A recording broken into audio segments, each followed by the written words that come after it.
Hello everyone! Today, we're going to discuss quite a provocative topic. Let's talk about femboys, men who wear dresses, short skirts, and bangs. What message are they trying to send? And is it comfortable for them to live in Japan? Before we begin, don't forget to subscribe to the channel and like this video. So, who are femboys? The term literally means feminine boy. These are men who choose a more feminine style for themselves. It's not just about clothes or makeup, it's an entire idea that challenges rigid gender stereotypes. Femboys believe that both men and women have the right to wear makeup. Makeup isn't something that only belongs to women. They show that skirts, dresses, lace, and soft fabrics aren't women's clothing, they're just clothing that should be accessible to everyone. They don't believe that men should be closed off and cold. They can cry when they're sad and express their emotions openly. But it's important to understand that femboys don't identify as women. They don't see themselves as girls and don't want to change their gender. They simply don't see the point in living by the male rules that society has imposed. If you ever come to Japan, you might be surprised at how much Japanese men take care of themselves. Here, grooming isn't a trend, it's the norm. They might use foundation, tinted lip balm, get their nails done, and shave every day. Getting a haircut and styling their hair daily is completely normal. In fact, there are just as many men's cosmetic lines in stores as there are women's. I haven't seen this anywhere else. In Japan, almost all men take care of themselves, but that doesn't mean they're femboys. Also, please don't confuse femboys with transgender people. These are completely different terms. And by the way, the attitude toward transgender people in Japan is very different from the way society views femboys. In Japan, it's legally possible to change your gender in official documents, but the process is complicated and quite strict. It's not enough to simply want it, you have to meet a number of requirements: be diagnosed with gender identity disorder, not have underage children, undergo full gender reassignment surgery, and even be sterilized. These last conditions, in particular, have sparked a lot of controversy. In 2023, Japan's Supreme Court ruled that the sterilization requirement violates human rights. However, the law hasn't changed yet, and medical intervention is still required to officially change your gender in documents. But none of this applies to femboys. They have no desire to legally become women. Femboys are more like a part of a youth fashion subculture, and they don't cause much societal friction, especially in big cities. You can see them on TikTok, runways, in cosplay culture, and even on TV shows. Things are more complicated for transgender people. They often face discrimination, especially when it comes to finding a job, receiving medical care, or dealing with bureaucracy. Japanese TV and the entertainment industry sometimes feature androgynous characters and even allow them to become popular, but transgender people are almost non-existent in serious business. Femboy culture isn't just a subculture, it's also a business. Some guys literally build their careers around looking feminine by working with brands, promoting clothes and cosmetics, and doing photo shoots. Androgynous looks also attract attention on TV. For example, Matsuko Deluxe isn't a classic femboy, but his androgyny, feminine presentation, and style have made him one of Japan's most recognizable TV personalities. Brands that sell clothing and cosmetics use femboys to appeal to a broader audience. If a man who looks like a woman is advertising foundation or a dress, it generates a lot of interest from viewers and potential customers. Not all femboys choose this style just because they love the androgynous look. Sometimes, people are almost forced into the femboy aesthetic for the sake of their careers. In the entertainment industry, where competition is intense, an androgynous style can be a way to gain popularity faster or command higher pay. Some guys consciously choose the femboy image not because it resonates with them, but because it's profitable. They understand that a feminine appearance attracts more followers, more orders, and more contracts. Femboys don't exist only in Japan. This phenomenon can be found all over the world, but the attitude toward it varies drastically between countries. In the US and Europe, femboys are still seen as people who challenge societal norms. Many people don't understand them, judge them, and associate them with the LGBTQ community, even if the femboy himself has nothing to do with it. In Western culture, a man in a skirt is automatically seen as making a statement, a protest, a challenge to traditional ideas of masculinity. That's why such individuals are often viewed with either suspicion or disdain.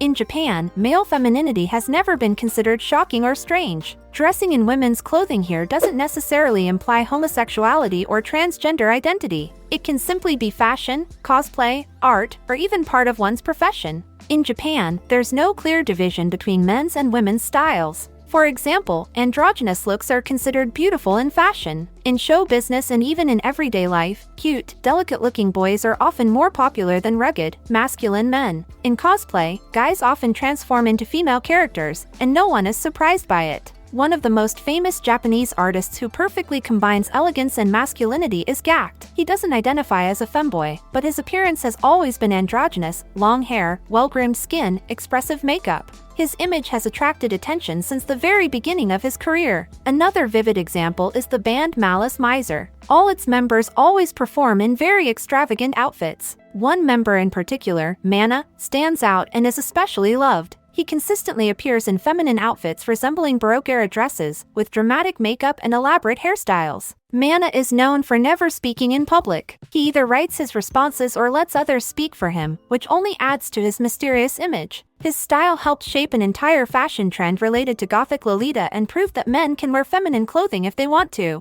There are several different forms of feminine expression in Japan, and they don't all mean the same thing. These can include guys who simply wear women's clothing, men who fully transform into female personas, or those who do it as part of their profession. The first type is okama, which can be considered the Japanese equivalent of a drag queen. They often use an exaggerated, cartoonish image of a woman, big wigs, bold makeup, evening gowns. Their behavior is theatrical and somewhat exaggerated. It's usually a stage persona, not a lifestyle. The second type is otakanoko. These are not just guys in women's clothing. They aim to look like real girls. They use natural-looking makeup, wigs, and clothing to appear as feminine as possible. Femboys may look androgynous, but they don't necessarily try to pass as girls. Otakanoko, on the other hand, deliberately create the image of a cute, feminine girl, and sometimes it's hard to tell them apart from actual women. The third type is cross-dressing. This is simply wearing clothes traditionally associated with the opposite gender. The guys aren't trying to look like girls, they just wear skirts, dresses, or certain accessories because they like them. And similarly, girls can wear traditionally masculine clothing.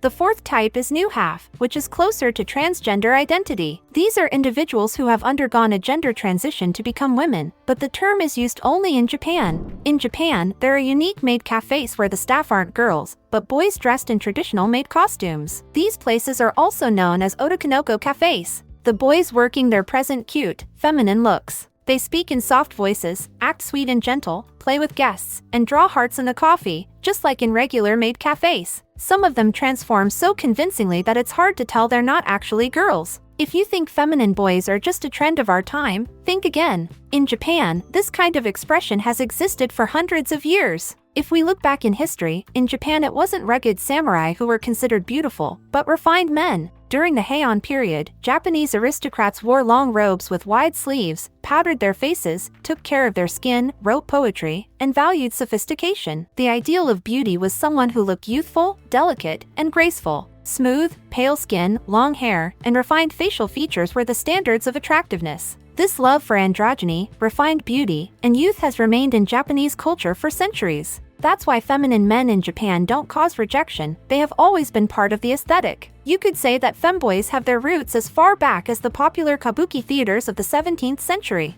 At first, only women performed in them, but soon, female kabuki was banned. Authorities considered such performances too provocative. As a result, both male and female roles began to be played by men. That's when the first femboys appeared, though back then they were called wakashu. These were young boys who had reached puberty but had not yet become fully grown men. They were the ones typically chosen to play female roles in theater. Wakashu became true stars. Their beauty fascinated both men and women. They were the ideal of elegance. Their style was copied, and their popularity spread far beyond the theater. Moreover, wakashu could be romantic partners for both women and men, and this was seen as completely normal. Gender boundaries in Japan at that time were much more fluid. Wakashu could wear beautiful, refined clothing. Hairstyles played a significant role. Young boys had a special haircut, a shaved triangle on the head and long side locks symbolizing youth. Adult men would shave the entire top of their heads. Wakashu were often depicted in paintings engaging in traditionally feminine arts. The popularity and demand for wakashu grew to such an extent that even women who offered various services to men began dressing like wakashu to attract more clients. Adult men also tried to look younger in every way possible and appear more feminine. Much changed when Japan began to open up to the West. That's when strict gender norms started to appear in the country. What was once normal began to be frowned upon. The Japanese began to adopt European models of behavior. Men were expected to be masculine and women feminine.